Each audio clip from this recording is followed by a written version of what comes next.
Que la paix de Dieu soit avec vous, les amis.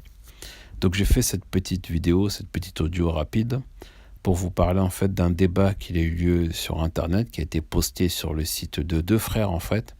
Ces deux frères, ils ont fait un débat pour savoir si le prophète alayhi salatu wassalam et ses compagnons, ils étaient noirs ou pas. Noirs ou pas. C'était ça la question posée. Voilà.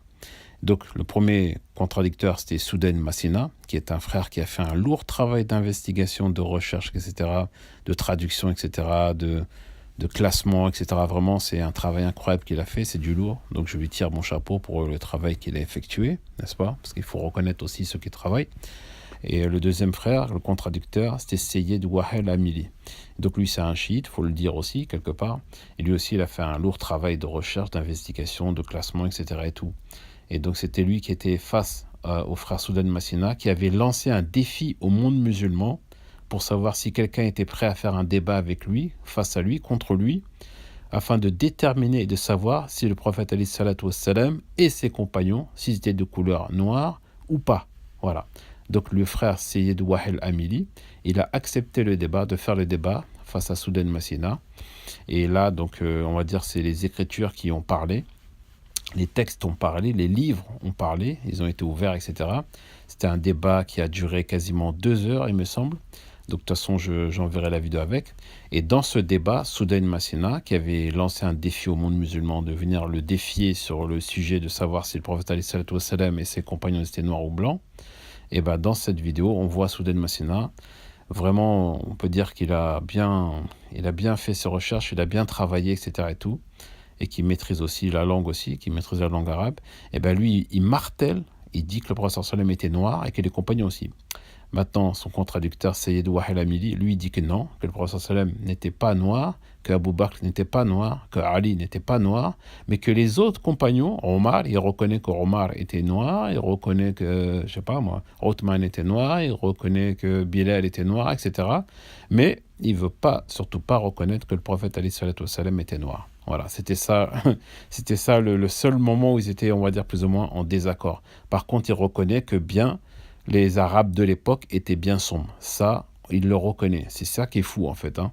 Donc, on se dit qu'il y a une contradiction entre ce qu'il dit au début et ce qu'il dit à la fin. Au début, il dit non, non, non, mais à la fin, il est obligé de dire oui, oui, oui. Et donc, on va le voir tout de suite dans l'extrait, le court extrait que j'ai sélectionné.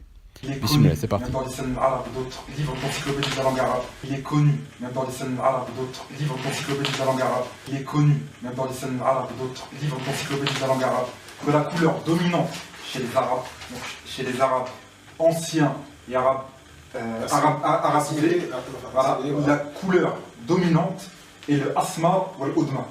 Donc des couleurs sombres, ce qui est normal.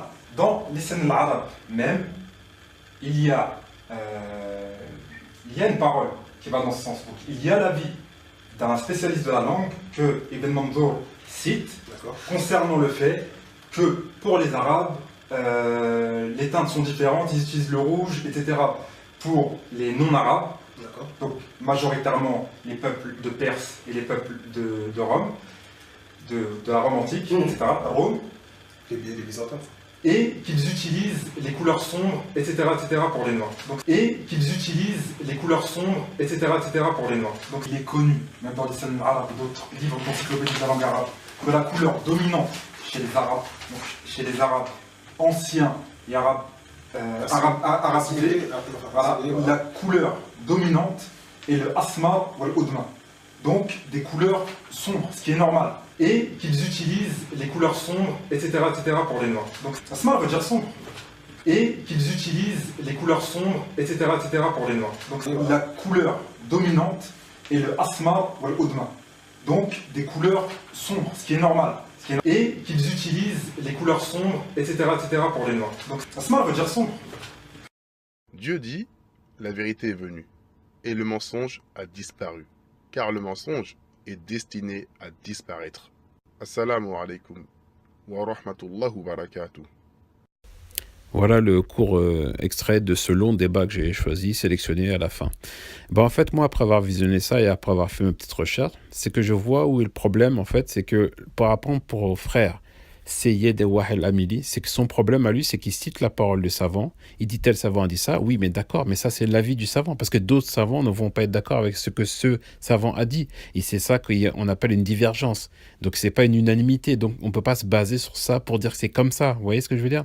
Par contre, ce que Soudan Massina, lui, il fait, et c'est ce il a un peu invité Seyyed Wahel à faire, en fait, c'est que quand il donne une écriture où il cite un hadith, il faut qu'il cite la chaîne de transmission. Parce que quand on fait un débat, il faut que ce soit sérieux, il faut que ce soit carré, faut qu'on puisse retracer ce que telle ou telle personne dit. C'est ça que Soudan Massina a réussi à faire. C'est pour ça que moi, après avoir fait des petites recherches et avoir regardé un peu, je donne raison à Soudan Massina, qui, pour moi, a gagné ce débat, en fait. Voilà. Donc, ça voudrait dire que le prophète alayhi salatu wassalam et les compagnons sont bel et bien noirs. Jusqu'à preuve du contraire qu'une personne pourra venir nous démontrer cela. Voilà, donc maintenant c'est à vous de regarder ce débat et de vous faire votre propre avis et de juger. Voilà, que la paix de Dieu soit avec vous.